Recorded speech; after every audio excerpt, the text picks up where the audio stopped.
students, welcome to Electro classes, one step ahead for learning, where we help you to achieve your goals. Students, आज हम एक important theory पर discussion करने वाले हैं। ये आपकी थ्योरी क्लास 11th 12th और इन प्रीवियस एग्जाम्स IIT वगैरह में सभी में यूज होती हैं और इससे रिलेटेड क्वेश्चन आपके सभी एग्जाम्स में पूछे जाते हैं। काफ़ी इंपॉर्टेंट थ्योरी है। कौन सी थ्योरी है? वेलेंस बॉन्ड थ्योरी आज हम पढ़ने वाले हैं। ठीक है, ये थ्योरी किस लिए यूज की जाती है? देखिए, जब भी कोई एटम्स कंबाइन होते हैं, एटम का कॉम्बिनेशन किस टाइप से होता है, मॉलिक्यूल्स किस रीजन से बनते हैं, वो रीजन इस थ्योरी के थ्रू हमें पता चलता है वैलेंस बॉन्ड थ्योरी के। इससे प्रीवियस भी काफी थ्योरीज आई हैं, जैसे कि आपकी वैलेंस शेल थ्योरी या VSEPR थ्योरी है जो हमारी, और लुईस स्ट्रक्चर्स है। ये सभी थ्योरीज हमारी ऑलरेडी इससे पहले आ चुकी हैं, बट उनमें से कोई भी थ्योरी स्ट्रक्चर तो बता पाई है बट शेप नहीं बता पाई है कि आपका मॉलिक्यूल टेट्राहेड्रल होगा, ट्राइगोनल होगा, या उसकी स्ट्रक्चर पिरामिडल होगी। ये स्ट्रक्चर नहीं बता पाई।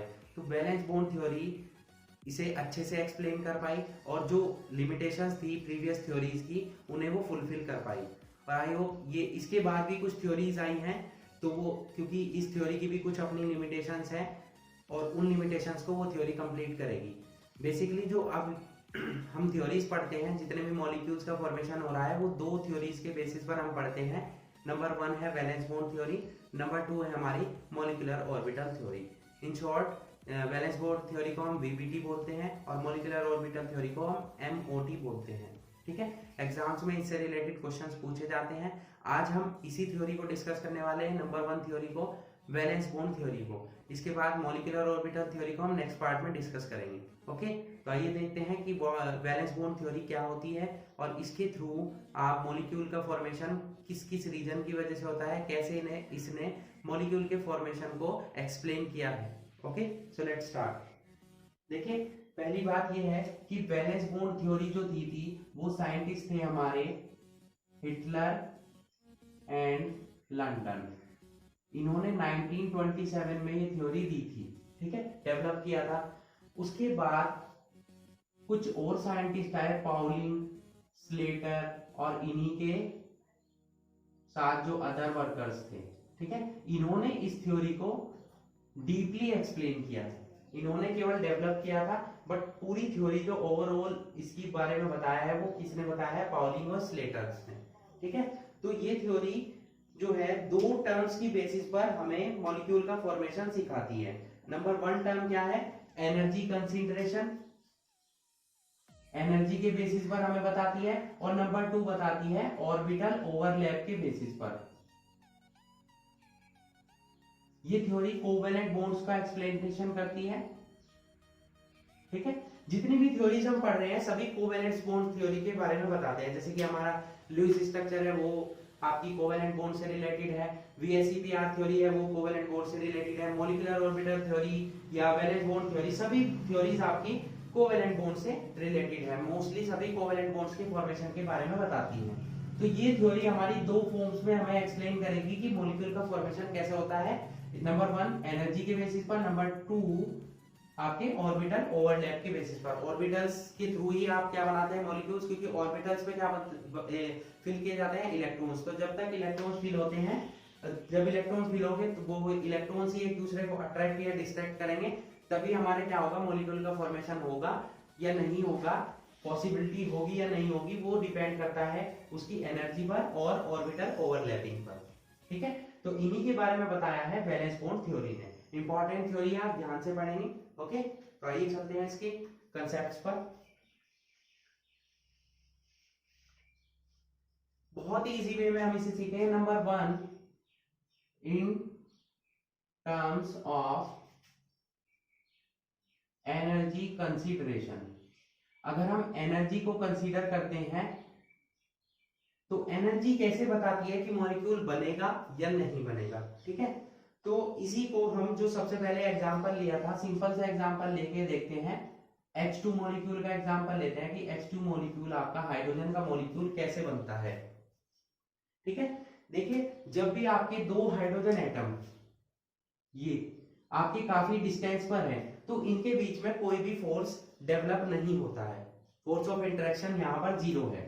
एनर्जी भी इन दोनों की जब ये काफी इनफाइनाइट पोजीशन पर है, काफी एक दूसरे से दूर है, तो इनकी एनर्जी भी हम जीरो मान लेते हैं, ठीक है।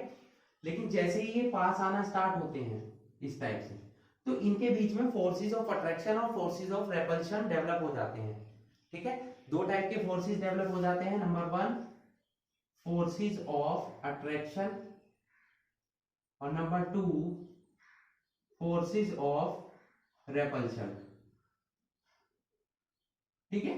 ये दोनों कैसे डेवलप होते हैं, देखिए दो एटम है हमारे हाइड्रोजन के, तो फोर्सेस ऑफ अट्रैक्शन कब होंगे, जो एक दूसरे को अट्रैक्ट करें। अट्रैक्ट कौन करता है, पॉजिटिव चार्ज नेगेटिव चार्ज को, नेगेटिव चार्ज पॉजिटिव चार्ज को। तो ये अट्रैक्शन फोर्स किसके बीच में बनेगा, बिटवीन द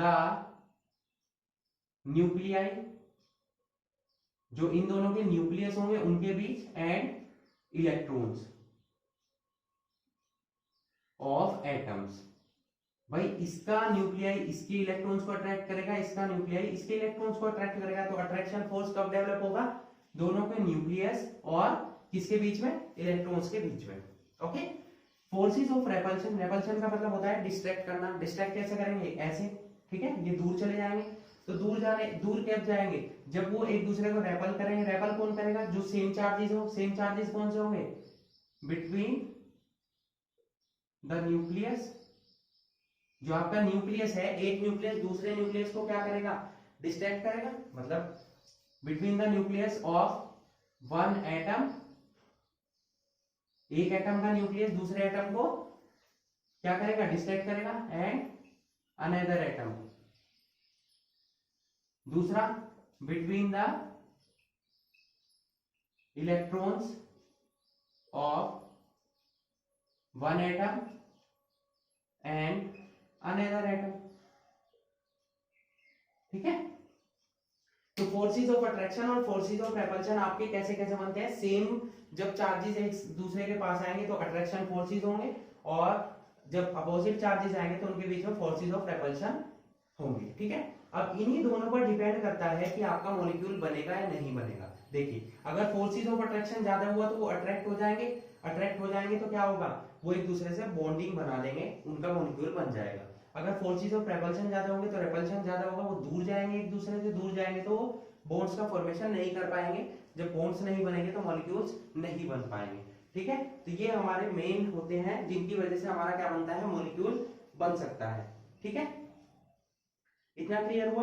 अब जो नए फोर्सेस हैं, ये नए फोर्सेस जो बन रहे हैं, अगर वो एनर्जी को डिक्रीज करते हैं, देखिए जब वो पास आएंगे, पास आने के लिए उन्हें वर्क करना होगा, वर्क करेंगे तो उनकी एनर्जी क्या हो जाएगी, डिक्रीज। तो पास आ जाएंगे वो एनर्जी क्या हो जाएगी, डिक्रीज हो जाएगी उनकी। जब वो पास आ जाएंगे तो बॉन्डिंग हो जाएगा। मतलब अगर आपकी ओवरऑल एनर्जी डिक्रीज हो रही है, ठीक है, तो क्या होगा, एनर्जी डिक्रीज होने की वजह से क्या हो जाएगा, आपके बॉन्ड्स बन जाएंगे और वो एक दूसरे से बॉन्डिंग करके मॉलिक्यूल का फॉर्मेशन हो जाएगा। लेकिन अगर आपकी एनर्जी इंक्रीज हो रही है फोर्सेस की, तो वो एक दूसरे से दूर चले जाएंगे, एनर्जी ज्यादा होगी तो वो क्या करेंगे, एक दूसरे को डिस्ट्रैक्ट करेंगे, तो मॉलिक्यूल का फॉर्मेशन नहीं हो पाएगा, ठीक है। इतना आपको क्लियर हुआ। अगर एनर्जी डिक्रीज है तो केमिकल बॉन्डिंग पॉसिबल होगी, और एनर्जी इंक्रीज हो रही है तो केमिकल बॉन्डिंग आपकी पॉसिबल नहीं होगी। देखिए जैसे कि हाइड्रोजन मॉलिक्यूल है, आपने H2 तो पढ़ा है, पर कभी भी He2 हीलियम का मॉलिक्यूल नहीं पढ़ा होगा, पढ़ा नहीं है। तो ऐसा क्या रीजन है कि हाइड्रोजन तो बॉन्ड बना रहा है दूसरे हाइड्रोजन के साथ, बट हीलियम नहीं बना पा रहा है। तो इसका रीजन यही है कि अगर आपके फोर्सेस ऑफ अट्रैक्शन ज्यादा होते हैं तो मॉलिक्यूल बन सकता है, फोर्सेस ऑफ रेपल्शन ज्यादा होंगे तो मॉलिक्यूल नहीं बन पाएगा। एनर्जी कंसीडरेशन, एनर्जी के बेसिस पर हम इसी टाइप से बता सकते हैं कि मॉलिक्यूल हाइड्रोजन का बन पाएगा या हीलियम का नहीं बन पाएगा, ठीक है। तो चलिए हम एग्जांपल ले लेते हैं, हाइड्रोजन से ही क्लियर होगा। हाइड्रोजन से समझ लेते हैं आपकी मॉलिक्यूल का फॉर्मेशन कैसे होता है, ठीक है।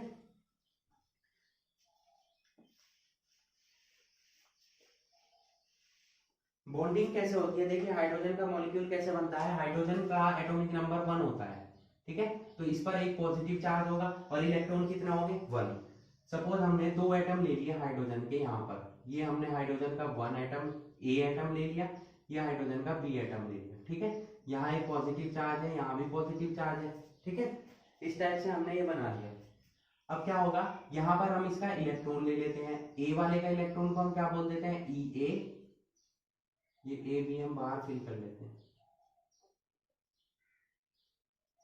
ये आपका ए का न्यूक्लियस हो गया, जो हाइड्रोजन, दो आइटम है ना हमारे पास, हाइड्रोजन ए और हाइड्रोजन बी, तो हाइड्रोजन ए का न्यूक्लियस ये हो गया, हाइड्रोजन बी का न्यूक्लियस ये हो गया, हाइड्रोजन ए का इलेक्ट्रॉन ये हो गया, हाइड्रोजन बी का इलेक्ट्रॉन हम यहाँ नोट कर लेते हैं। एक एक ही इलेक्ट्रॉन होंगे क्योंकि हाइड्रोजन का एटॉमिक नंबर 1 होता है। अब क्या होगा कि ये जो यहाँ पर फोर्सेस स्टार्ट हो जाएंगे, देखिए ये दोनों पॉजिटिव चार्ज है तो एक दूसरे के डिस्ट्रैक्ट करेंगे, ये दोनों भी पॉजिटिव चार्ज है तो ये एक दूसरे को क्या करेंगे, ये दोनों नेगेटिव चार्ज है तो एक दूसरे को डिस्ट्रैक्ट करेंगे। ठीक है, ये तो हमारे फोर्सेस हो गए रेपल्शन के, और कोई रेपल्शन का पॉसिबिलिटी नहीं है। अट्रैक्शन की क्या है, देखिए ये पॉजिटिव चार्ज इसको अट्रैक्ट कर सकता है, ये पॉजिटिव नेगेटिव चार्ज इसको अट्रैक्ट कर सकता है, ये नेगेटिव चार्ज को अट्रैक्ट कर सकता है, और ये नेगेटिव इस पॉजिटिव चार्ज को अट्रैक्ट कर सकता है। तो फोर्सेस ऑफ अट्रैक्शन यहां पर हमारे कितने हो गए, फोर्सेस ऑफ अट्रैक्शन जो हमारे 4 टाइप्स के हो गए वो ज्यादा हो गए किससे, फोर्सेस ऑफ रेपल्शन से। ठीक है, यहां पर हमारे दो फोर्सेस ऑफ रेपल्शन हुए और फोर्सेस ऑफ अट्रैक्शन हमारे कितने हुए, यहाँ पर 4। तो फोर्सेस ऑफ अट्रैक्शन हाइड्रोजन के केसेस में हमारे ज्यादा हो गए, तो दोनों एटम एक दूसरे को अट्रैक्ट कर सकते हैं, अट्रैक्ट करेंगे तो इनकी एनर्जी क्या हो जाएगी, डिक्रीज हो जाएगी, डिक्रीज हो जाएगी तो ये क्या करेंगे, बॉन्डिंग बना लेंगे और किसका फॉर्मेशन हो जाएगा, हाइड्रोजन मॉलिक्यूल का। ठीक है, तो यही रीजन है। देखिए कितने फोर्सेस यहाँ पर डेवलप हो चुके हैं, रेपल्शन के कैसे हो गए, देखिए दोनों न्यूक्लियस ने एक दूसरे को रेपल किया, दोनों नेगेटिव चार्ज यानी कि इलेक्ट्रॉन्स ने एक दूसरे को रेपल किया, जबकि एक न्यूक्लियस के पॉजिटिव चार्ज ने, एक एटम के न्यूक्लियस ने दूसरे एटम के इलेक्ट्रॉन को अट्रैक्ट किया है, अपने इलेक्ट्रॉन को भी अट्रैक्ट किया है। सिमिलरली दूसरे एटम के न्यूक्लियस ने पहले एटम के इलेक्ट्रॉन को अट्रैक्ट किया है और अपने इलेक्ट्रॉन को भी अट्रैक्ट किया है, तो अट्रैक्शन फोर्स हो गया हमारे 4 और रेपल्शन फोर्स हो गया हमारे 2। ठीक है, मींस हाइड्रोजन में फोर्सेस ऑफ अट्रैक्शन हमारे फोर्सेस ऑफ रेपल्शन से क्या हो गए, काफी ज्यादा हो गए। ठीक है, तो जब रेपल्शन फोर्स हमारे कम हो गए तो पोटेंशियल एनर्जी क्या हो जाएगी, आपकी डिक्रीज हो जाएगी, क्योंकि वो एक दूसरे के पास आएंगे तो पास आने के लिए उन्हें वर्क करना होगा, जिससे कि उनकी एनर्जी डिक्रीज हो जाएगी। ठीक है, तो एनर्जी डिक्रीज होने की वजह से क्या होगा कि वो बॉन्डिंग कर लेंगे। ठीक है, अगर हम एक डायग्राम ड्रॉ करें, एक ग्राफ ड्रॉ करें पोटेंशियल एनर्जी और न्यूक्लियर इंटर न्यूक्लियर डिस्टेंस के बीच में। ठीक है, तो स्टार्टिंग में जब ये काफी दूर थे, मॉलिक्यूल काफी दूर थे, तो मैंने आपको बताया इनकी एनर्जी ऑलमोस्ट 0 होगी, फिर ये पास आते गए तो इनकी एनर्जी डिक्रीज हो गई, फिर एक सिचुएशन आएगी इंक्रीज होनी स्टार्ट हो जाएगी, अभी बताएंगे कैसे। तो ये जो आपकी यहाँ पर ये जो डिस्टेंस दिखाई दे रही है इसे हम d0 मान लेंगे। d0 means bond length. Bond length क्या होती है, वो डिस्टेंस जहां पर दो न्यूक्लियाई एक दूसरे से जुड़ जाते हैं, एक दूसरे से बॉन्डिंग करने के बाद उनके न्यूक्लियाई के बीच में जो डिस्टेंस होती है उसे हम बॉन्ड लेंथ बोलते हैं। हाइड्रोजन के केस में बॉन्ड लेंथ आती है हमारी 74 पिकोमीटर, ये आप प्रैक्टिकली ही माप सकते हैं। नॉर्मली आपको याद रखनी होगी कि हाइड्रोजन की बॉन्ड लेंथ कितनी होती है हाइड्रोजन मॉलिक्यूल में, 74 पिकोमीटर। अब ये हमारी क्या हो गई, बॉन्ड लेंथ हो गई। अब यहाँ पर क्या होगा, ये जो एनर्जी है यहाँ पर इस टाइप पर, इस सिचुएशन पे ये क्या कर रहा है, बॉन्डिंग कर पा रहा है। ठीक है, इसको हमने एनर्जी को पोटेंशियल एनर्जी से डिनोट कर दिया है। ठीक है, इसको हम क्या बोल सकते हैं, बॉन्ड एनर्जी बोल सकते हैं। ठीक है, ये हमारी क्या है, ये हमारी बॉन्ड एनर्जी है, और जो मैंने आपको बताया ये हमारी क्या है, बॉन्ड लेंथ है। ठीक है, अब ऐसा क्या हुआ कि पहले एनर्जी डिक्रीज हुई फिर इंक्रीज हुई। देखिए जब आपके दोनों हाइड्रोजन एटम काफी दूर हैं, इनफाइनाइट डिस्टेंस है उनके बीच में, तो उनकी पोटेंशियल एनर्जी को हम 0 मान सकते हैं, काफी दूर है। ठीक है, काफी दूर होने की वजह से इनकी एनर्जी को हम 0 मान सकते हैं। जब ये एक दूसरे के पास आना स्टार्ट होते हैं तो ये एक दूसरे से इंटरेक्टिंग करते हैं, इस इंटरेक्टिंग की वजह से ही आपके सिस्टम की एनर्जी यानी कि जो हाइड्रोजन मॉलिक्यूल है उसकी एनर्जी डिक्रीज होनी स्टार्ट हो जाती है। किसकी वजह से, इन फोर्सेस की वजह से। फोर्सेस ऑफ अट्रैक्शन ज्यादा होंगे तो एनर्जी डिक्रीज होगी, फोर्सेस ऑफ रेपल्शन ज्यादा होंगे तो एनर्जी क्या होगी, इंक्रीज होगी। अब हाइड्रोजन के केसेस में मैंने आपको बताया फोर्सेस ऑफ अट्रैक्शन ज्यादा है, तो क्या हो रहा है, फोर्सेस ऑफ अट्रैक्शन ज्यादा होने की वजह से क्या हो रहा है, एनर्जी डिक्रीज हो रही है। एनर्जी डिक्रीज होगी तो क्या होगा, आपका मॉलिक्यूल का फॉर्मेशन हो जाएगा। अब यहाँ पर क्या होगा, देखिए एनर्जी डिक्रीज होनी स्टार्ट हो गई। एनर्जी डिक्रीज होने के बाद एक ऐसी सिचुएशन आएगी जहां आपकी एनर्जी मिनिमम हो जाएगी, उससे कम नहीं हो सकती है। तो एनर्जी मिनिमम होने की वजह से ही वहीं पर इस एनर्जी मिनिमम को ही हम बोन एनर्जी बोलते हैं, यानी कि वो एनर्जी जहां पर दो एटम आपके ज्वाइंट होकर क्या बना ले, मॉलिक्यूल का फॉर्मेशन कर ले। तो इस पॉइंट पर आपके हाइड्रोजन एटम्स ने कंबाइन होकर क्या बना लिया, हाइड्रोजन मॉलिक्यूल का फॉर्मेशन कर लिया है। ठीक है, तो इसी एनर्जी, अब देखिए कोई भी मॉलिक्यूल बना है वो एनर्जी के थ्रू बना है। एनर्जी उसकी उसी मॉलिक्यूल को ब्रेक करने के लिए, जैसे हाइड्रोजन हाइड्रोजन का मॉलिक्यूल है, इसी को ब्रेक करने के लिए आपको उतनी ही एनर्जी क्या देनी पड़ेगी उसको। जब भी कोई बॉन्ड तोड़ना होता है आपको एनर्जी देनी होती है, गर्म करना होता है। तो यहाँ पर जितनी एनर्जी इस बॉन्ड के फॉर्मेशन में लगी है उतनी ही एनर्जी इस बॉन्ड को डिसोसिएट करने में भी लगेगी। ठीक है, सपोज हाइड्रोजन के केस में देखिए एनर्जी जो है हमारी 20 से 540 किलो जूल पर मोल तक होती है। ठीक है, किसी भी बॉन्ड की। ठीक है, तो हाइड्रोजन के केसेस में ये होती है हमारी 435.8 किलो जूल पर मोल, यानी कि इस हाइड्रोजन हाइड्रोजन एटम को अटैच होने के लिए इतनी एनर्जी की रिक्वायरमेंट हुई। तो इतनी ही एनर्जी इस हाइड्रोजन एटम, इस हाइड्रोजन मॉलिक्यूल को डिसोसिएट करने के लिए भी रिक्वायर्ड होगी। इस एनर्जी को हम क्या बोलते हैं, बॉन्ड एनर्जी। क्या बोलते हैं, bond energy. Means the energy required to break one more of bonds of the same kind is known as bond energy, और we can say that bond dissociation energy, क्योंकि बॉन्ड का क्या हो रहा है, डिसोसिएशन। ठीक है, अब यहां पर मैंने आपको क्लियर कर दिया कि हाइड्रोजन के केसेस में फोर्स ऑफ अट्रैक्शन ज्यादा है तो आपका क्या हो जाएगा, बॉन्ड बन जाएंगे, मॉलिक्यूल का फॉर्मेशन हो जाएगा। जबकि हीलियम के केसेस में ऐसा नहीं होता है। ठीक है, तो हीलियम के केसेस में ऐसा क्यों नहीं होता है, अब हम हीलियम की स्ट्रक्चर के थ्रू ही समझेंगे। तो यहाँ आपको क्लियर हो चुका होगा कि हाइड्रोजन मॉलिक्यूल या कोई भी ऐसा मॉलिक्यूल जो पॉसिबल है, सिमिलरली क्लोरीन की भी हम बात कर सकते हैं। हाइड्रोजन सबसे इजी वे में समझा जा सकता है, तो इसीलिए हमने हाइड्रोजन से एक्सप्लेन किया है आपको। ठीक है, अब हम देखते हैं कि हीलियम का मॉलिक्यूल क्यों नहीं बनता है। भाई H2 बन पा रहा है, Cl2 बन पा रहा है, F2 बन पा रहा है, तो He2 क्यों नहीं बन पा रहा है। ठीक है, अब हम पढ़ेंगे हीलियम के बारे में।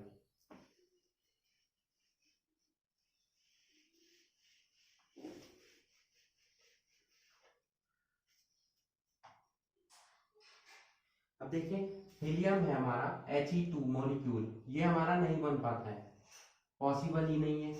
क्यों पॉसिबल नहीं है, अब देखिए हीलियम के पास दो इलेक्ट्रॉन्स होते हैं, यहाँ पर हम दो पॉजिटिव चार्ज शो कर रहे हैं, दो पॉजिटिव चार्ज यहाँ शो कर रहे हैं। ठीक है, ये हमारा फर्स्ट हीलियम मॉलिक्यूल है, ये हमारा सेकंड है। यहाँ पर इलेक्ट्रॉन्स हम शो करेंगे, इसके इलेक्ट्रॉन्स को हम नेगेटिव चार्ज है, E A का फर्स्ट इलेक्ट्रॉन हो गया, ये आपका सेकंड इलेक्ट्रॉन हो गया, इसको हम EA डैश मान लेंगे। ये हमारा क्या हो गया यहाँ पर EB, B का फर्स्ट इलेक्ट्रॉन और B का सेकंड इलेक्ट्रॉन। ठीक है, क्लियर हुआ इतना, क्योंकि हीलियम के पास एटॉमिक नंबर 2 है तो दो दो इलेक्ट्रॉन होंगे, पॉजिटिव चार्ज को भी हमने दो दो कर शो कर दिया है। ठीक है, अब फोर्सेस ऑफ अट्रैक्शन किसके बीच में रहेंगे, देखिए ये नेगेटिव चार्ज इस पॉजिटिव चार्ज को अट्रैक्ट कर सकता है, यहां हो गया। ये पॉजिटिव चार्ज इस नेगेटिव चार्ज को अट्रैक्ट कर सकता है। ठीक है, अब ये आपका ये नेगेटिव चार्ज इस पॉजिटिव चार्ज को अट्रैक्ट कर सकता है, कर सकता है। सिमिलरली ये नेगेटिव चार्ज इस पॉजिटिव चार्ज को अट्रैक्ट करेगा, ये नेगेटिव चार्ज इस पॉजिटिव चार्ज को अट्रैक्ट करेगा, करता है। ठीक है, सिमिलरली ये नेगेटिव चार्ज इसको अट्रैक्ट करेगा, ये इसको अट्रैक्ट करेगा, ये इसको अट्रैक्ट करेगा, ये इसको अट्रैक्ट करेगा। इस टाइप से आपके किसका फॉर्मेशन हो गया, फोर्सेस ऑफ अट्रैक्शन का फॉर्मेशन हो जाता है। देखिए नेगेटिव पॉजिटिव को अट्रैक्ट करा, नेगेटिव पॉजिटिव, इस टाइप से हमारा फोर्सेस ऑफ अट्रैक्शन का फॉर्मेशन हो गया है। ठीक है, अब फोर्सेस ऑफ, यहां पर आप देख सकते हैं फोर्सेस ऑफ अट्रैक्शन कितने टाइप के बन गए, देखिए 1 2 3 4, 4 टाइप के आपके क्या बन गए, फोर्सेस ऑफ अट्रैक्शन बन चुके हैं। ठीक है, अब रेपल्शन देख लेते हैं, यहां पर सेपरेट सेम स्ट्रक्चर हम ड्रॉ कर रहे हैं। यहां पर ये हमारा E A डैश हो गया, ये E B डैश हो गया, ये E A हो गया, ये E पी हो गया हमारा। ओके, तो यहाँ पर फोर्सेज ऑफ प्रेपल्शन क्या होंगे, देखिए दोनों इलेक्ट्रॉन एक दूसरे को डिस्ट्रैक्ट करेंगे, ये दोनों इलेक्ट्रॉन भी एक दूसरे को डिस्ट्रैक्ट करेंगे, ठीक है, ये इलेक्ट्रॉन एक दूसरे को डिस्ट्रैक्ट करेंगे इस टाइप से, ये इलेक्ट्रॉन भी एक दूसरे को क्या करेंगे, डिस्ट्रैक्ट करेंगे, ठीक है, ये पॉजिटिव चार्ज भी एक दूसरे को क्या करेंगे, डिस्ट्रैक्ट करेंगे, ठीक है। इस टाइप से यहां पर ये आप मिला सकते हैं, ये फोर्सेस ऑफ अट्रैक्शन हो गए। तो फोर्सेस ऑफ, यहां पर हीलियम के केसेस में क्या हो रहा है, फोर्सेस ऑफ अट्रैक्शन 4 बन पा रहे हैं, जबकि फोर्सेस ऑफ रेपल्शन 5 बन पा रहे हैं। देखिए 1 2 3 4 5, ये चाहे आप ना शो कीजिए, अभी यहां पर कंफ्यूजन हो जाएगी नहीं तो, ठीक है। कितना हो गए, 1 2 3 4 5। फोर्सेस ऑफ अट्रैक्शन यहाँ पर 4 हो रहे हैं, और फोर्सेस ऑफ रेपल्शन हमारे कितने हो रहे हैं, 5। अब देखिए फोर्सेस ऑफ रेपल्शन क्या हो गए, ज्यादा हो गए, मींस इनकी एनर्जी क्या होगी, इंक्रीज होगी, ये डिस्ट्रैक्ट होंगे। तो He2 मॉलिक्यूल एक हीलियम दूसरे हीलियम से क्या हो जाएगा, डिस्ट्रैक्ट होना स्टार्ट हो जाएगा, दूर जाएगा, तो ये बॉन्ड नहीं बन पाएगा। तो He2 मॉलिक्यूल का बनना इसलिए पॉसिबल नहीं, ठीक है, क्लियर। तो ये हमारे एनर्जी की टर्म्स में हमने सीख लिया कि कोई मॉलिक्यूल बन सकता है या नहीं बन सकता है। सेकंड जो इंपॉर्टेंट पॉइंट है जो इसने बताया है वैलेंस बॉन्ड थ्योरी ने, वो बताया है ऑर्बिटल ओवरलैपिंग का, मतलब ऑर्बिटल्स आपके कब ओवरलैप करते हैं और कब नहीं करते हैं, उनके थ्रू आपका बॉन्ड्स का फॉर्मेशन कैसे होता है, ठीक है। आइए अब उस पॉइंट पर चलते हैं हम। नेक्स्ट है हमारा, देखते हैं in terms of orbital overlap, orbital overlapping. Orbital overlapping के थ्रू आपके कोवेलेंट बॉन्ड्स कैसे बनते हैं, वैलेंस बॉन्ड थ्योरी ने ये बताया है। इंपॉर्टेंट यही है, वैलेंस बॉन्ड थ्योरी जो पूरी डिपेंड है वो ऑर्बिटल ओवरलैपिंग पर ही डिपेंड है। ओवरलैपिंग का मतलब क्या होता है कि एक इलेक्ट्रॉन दूसरे इलेक्ट्रॉन से इतना अंदर घुस जाए उसके कि वो एक दूसरे के ऊपर स्टेबिलिटी ले ले, मतलब एक दूसरे से अंदर अटैचमेंट कर ले, ठीक है, तो उसे हम ओवरलैपिंग बोलते हैं। अब ओवरलैपिंग आपकी दो टाइप की होती है, या तो ऐसे ओवरलैपिंग हो सकती है या ऐसे ओवरलैपिंग हो सकती है, साइड वाइज। तो ऐसे जब ओवरलैपिंग होती है उसे हम क्या बोलते हैं, उसे हम बोलते हैं क्या, हेड टू हेड ओवरलैपिंग। और जब ऐसे ओवरलैपिंग होती है साइड बाय साइड, इसको हम बोलते हैं एंड टू एंड या साइड वाइज ओवरलैपिंग, ठीक है। वो हेड टू हेड है, ये साइड वाइज है।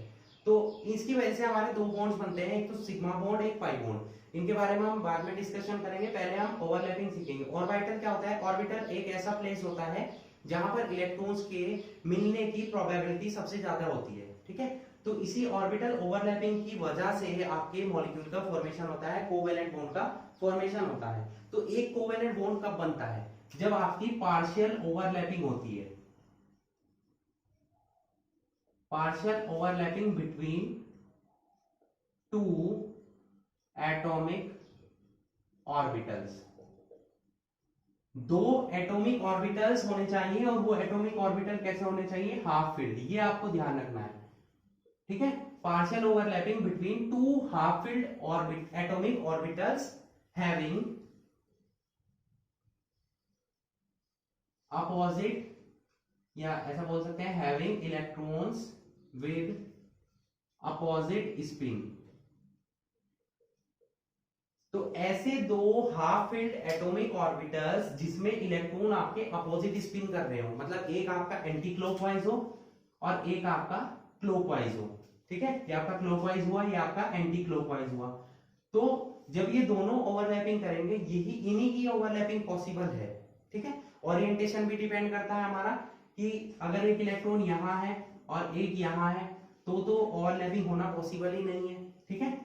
तो ओवरलैपिंग के थ्रू आपके जो इलेक्ट्रॉन्स अपोजिट स्पिन कर रहे हैं वो एक दूसरे के नजदीक आते हैं और एक दूसरे से बॉन्डिंग कर लेते हैं। तो बॉन्डिंग करने के बाद क्या होगा, आपकी ओवरलैपिंग हो जाएगी, पार्शियल ओवरलैपिंग। इस पार्शियल ओवरलैप का मतलब क्या होता है, पार्शियल ओवरलैप का मतलब होता है कि इलेक्ट्रॉन क्लाउड, जहां पर इलेक्ट्रॉन्स मिलते हैं, क्योंकि इलेक्ट्रॉन्स आपके न्यूक्लियस के चारों तरफ चक्कर लगाते रहते हैं, तो वो इलेक्ट्रॉन क्लाउड का वो पार्ट जहां पर आपके इलेक्ट्रॉन्स का पॉसिबिलिटी यानी कि प्रोबेबिलिटी सबसे ज्यादा हो मिलने की, उसे हम क्या बोलते हैं, पार्शियल ओवरलैपिंग। अब इलेक्ट्रॉन्स की प्रोबेबिलिटी कहाँ होती है ज्यादा, ऑर्बिटल्स में मिलते हैं इलेक्ट्रॉन्स। तो जब वो एक दूसरे को अट्रैक्ट करते हैं तो उनके क्या हो जाते हैं, बॉन्डिंग का फॉर्मेशन हो जाता है। ठीक है, जब आपके दो न्यूक्लियाई एक दूसरे को अट्रैक्ट करेंगे तो उनके न्यूक्लियाई अट्रैक्ट होंगे तो इलेक्ट्रॉन एक दूसरे के पास आएंगे। अगर वो अपोजिट स्पिन के हैं और हाफ फिल्ड है तो वो एक दूसरे से बॉन्डिंग कर लेते हैं। इस टाइप से आपका बन जाता है, क्या बनता है, कोवैलेंट बॉन्ड। ठीक है, अब देखिए हाइड्रोजन मॉलिक्यूल के केस में कैसे होता है ये। हाइड्रोजन मॉलिक्यूल देखिए, हाइड्रोजन का एटॉमिक नंबर होता है 1, जिसे हम 1s1 नोट करते हैं। दूसरा हाइड्रोजन एटम है, उसका भी 1s1 होगा, तो दोनों के पास एक एक इलेक्ट्रॉन है। तो s ऑर्बिटल में, s ऑर्बिटल कैसा होता है, सर्कुलर फॉर्म का होता है। ठीक है, तो यहाँ पर इसका न्यूक्लियस हमने ये पॉजिटिव से शो कर दिया, इसका भी पॉजिटिव शो। दोनों की जब रिएक्शन होगी, देखिए इसके पास एक इलेक्ट्रॉन है तो ये क्लॉकवाइज डायरेक्शन में जब क्या करेगा, रिवॉल्वेशन करेगा। ऑर्बिटल है ही, ऑर्बिटल में रिवॉल्व कर रहा है ये क्लॉकवाइज, इसका कर रहा है एंटी क्लॉकवाइज। तो जब ऐसी सिचुएशन होगी कि ये क्लॉकवाइज हो, ये एंटी क्लॉकवाइज हो, ये एंटी क्लॉकवाइज हो, ये क्लॉकवाइज हो, तभी एक दूसरे से क्या कर लेंगे, बॉन्डिंग कर लेंगे इस टाइप से। ठीक है, ये पॉजिटिव एज इट इज रहेंगे इनके न्यूक्लियस। यहाँ पर ये जो पार्ट है, यहाँ पर इलेक्ट्रॉन्स आपके शो करेंगे हम, दोनों इलेक्ट्रॉन, दोनों ने क्या कर ली, बॉन्डिंग। ये जो एरिया है, ये आपका जो एरिया दिखाई दे रहा है, ये आपका पार्शियल ओवरलैपिंग का एरिया है। मींस यहाँ पर इलेक्ट्रॉन सबसे ज्यादा मिलने की प्रोबेबिलिटी है। ठीक है, ये आपका हाइड्रोजन एटम हुआ, ये दूसरा हाइड्रोजन एटम हुआ, तो दोनों ने ओवरलैपिंग करके क्या बना दिया, हाइड्रोजन मॉलिक्यूल।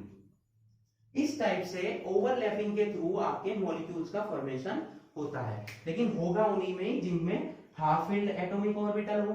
ठीक है, और उनमें क्या हो रहा हो, हाफ फील्ड एटॉमिक ऑर्बिटल होने के साथ इलेक्ट्रॉन्स की स्पिनिंग अपोजिट हो।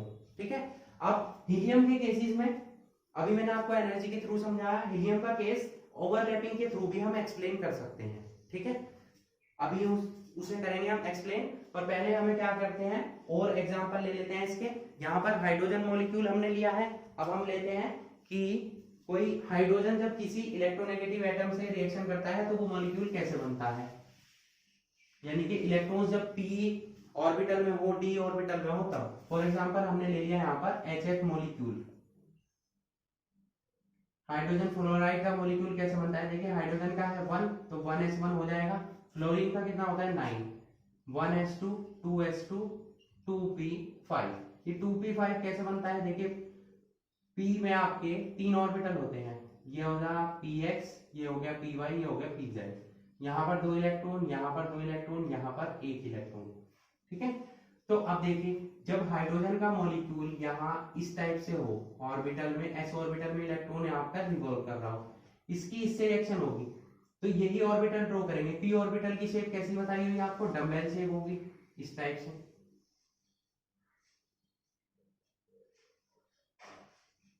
ये आपकी डम्बेल शेप, ये आपका px हो गया, ये आपका py हो गया, ये आपका pz हो गया। यहाँ पर 2 इलेक्ट्रॉन प्रेजेंट है, यहाँ पर 2 इलेक्ट्रॉन प्रेजेंट है, यहाँ 1 है, तो उस एक इलेक्ट्रॉन को मैं यहाँ शो करूंगा, और वो भी अपोजिट स्पिन में, क्योंकि इनमें स्पिन अपोजिट भी होगी और सेम भी होगी। तो जब ये अपोजिट स्पिन होगी तभी तो इनकी ओवरलैपिंग होगी। तो यहाँ पर ओवरलैपिंग के थ्रू देखिए ये दोनों एक दूसरे को अट्रैक्ट करेंगे, तो ओवरलैपिंग के थ्रू आपके क्या बन जाएगा, यहाँ पर वो एरिया आ जाएगा जिसमें कि ये ओवरलैपिंग कर लेंगे इस टाइप से। ये आपका वही px, ये py और ये pz, जिसकी ओवरलैपिंग दिखानी है उसको इस फॉर्म में दिखाएंगे। देखिए अगर मैं pz को यहाँ ले लेता तो बॉन्डिंग कैसे होती ना, तो यहाँ पर एक इलेक्ट्रॉन क्लॉकवाइज आ गया, ये एंटी क्लॉकवाइज आ गया, यहाँ पर इन दोनों के इलेक्ट्रॉन एज इट इज रहेंगे। तो इस टाइप से आपका HF मॉलिक्यूल का फॉर्मेशन हो जाएगा। ये आपका फ्लोरीन का एटम है, ये हाइड्रोजन एटम है। ठीक है, तो आपका क्या बन गया, देखिए HF मॉलिक्यूल का फॉर्मेशन हो गया। तो बॉन्डिंग कैसे हुई, ओवरलैपिंग की वजह से। ठीक है, ओवरलैपिंग हो रही है, हेड टू हेड ओवरलैपिंग। ये हेड टू हेड या साइड वाइज ओवरलैपिंग क्या होती है, इनके थ्रू सिग्मा और बाई बॉन्ड कैसे बनते हैं, ये हम नेक्स्ट लेक्चर में डिस्कस करेंगे। ठीक है, आज हम केवल और केवल डिस्कशन करेंगे वैलेंस बॉन्ड थ्योरी पर और उसके पार्ट्स पर। तो हाइड्रोजन का मॉलिक्यूल कैसे बना वो हमने देख लिया, HF मॉलिक्यूल कैसे बना वो हमने देख लिया। अगर ये दोनों सेम हो जाएं यहाँ पर भी फ्लोरीन एटम हो जाए आपका, मीन्स यहाँ पर हमें फ्लोरीन का एडिशन करना हो तो ये दूसरा फ्लोरीन भी 9 हो जाएगा, 1s2 2s2 2p5, सेम ऐसे ही दो दो इलेक्ट्रॉन आ जाएंगे इसमें, px py और pz। ठीक है, तो यहाँ पर भी कुछ ऐसी स्ट्रक्चर बन जाएगी सेम इस टाइप से। ये आपका हो गया px, ये py, ये pz। यहाँ क्लॉकवाइज दिखाएंगे हम इलेक्ट्रॉन की रिवॉल्वेशन क्लॉकवाइज है, तभी तो ये दूसरे को अट्रैक्ट करेंगे। ये हमारा दूसरा फ्लोरीन का एटम हो गया। यहाँ हाइड्रोजन एटम अब हट जाएगा। ठीक है, ये कैसे हो गई ओवरलैपिंग, इस टाइप से। ये आपका px py दो दो इलेक्ट्रॉन प्रेजेंट है, ये आपका pz हो गया। तो एक इलेक्ट्रॉन ने दूसरे को अट्रैक्ट किया तो आपका किसका फॉर्मेशन हो गया, F2 मॉलिक्यूल का। तो इस टाइप से हमने हाइड्रोजन मॉलिक्यूल का फॉर्मेशन कर लिया, HF का कर लिया, F2 का।